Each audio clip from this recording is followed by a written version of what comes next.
तो बात है एक मिलियनर यूथ की कि यहां ज्यादातर युवा धन बैठा हुआ है और युवानी में एक स्वप्न होता है,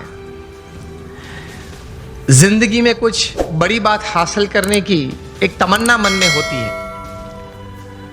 और होनी भी चाहिए। That is a human dignity, that is a human Endeavour.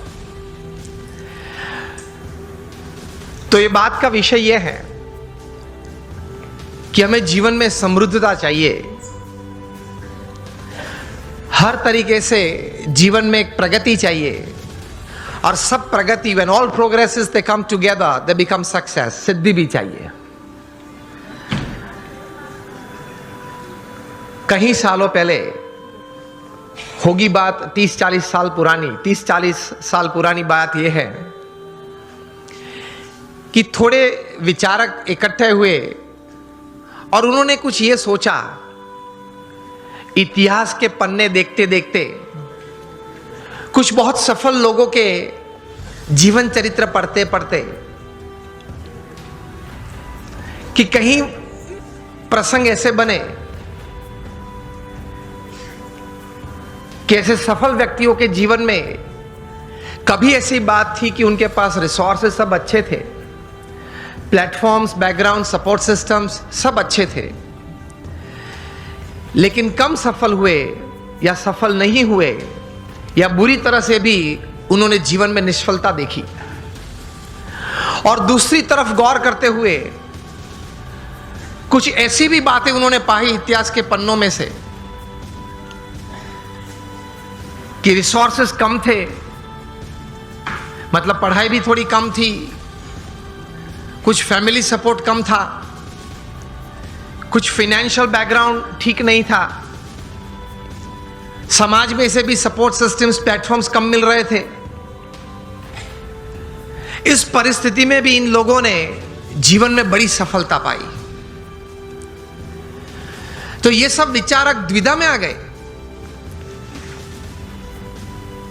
कि कहीं बार रिसोर्सेस बड़े अच्छे हैं फिर भी योग्य सफलता नहीं मिली, कम मिली या निष्फलता मिली, और कहीं बार रिसोर्सेस कम थे तो भी ज्यादा सफलता मिली।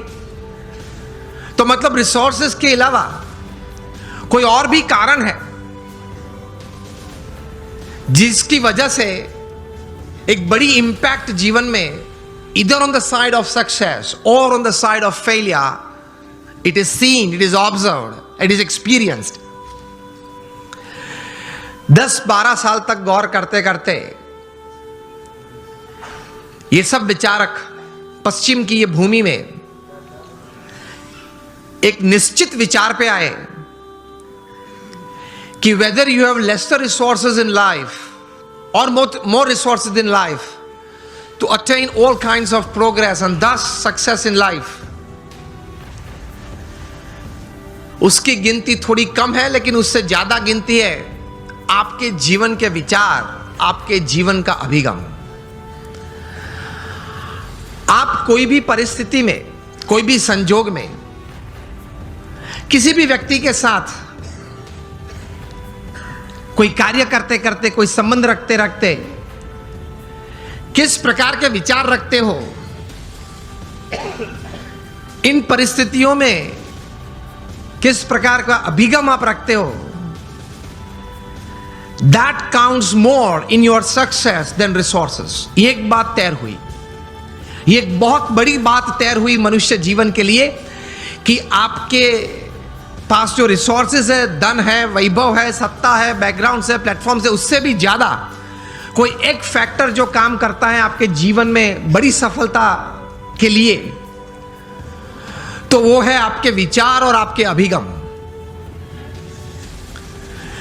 तो ये विचार करते करते एक बहुत बड़े विचारक,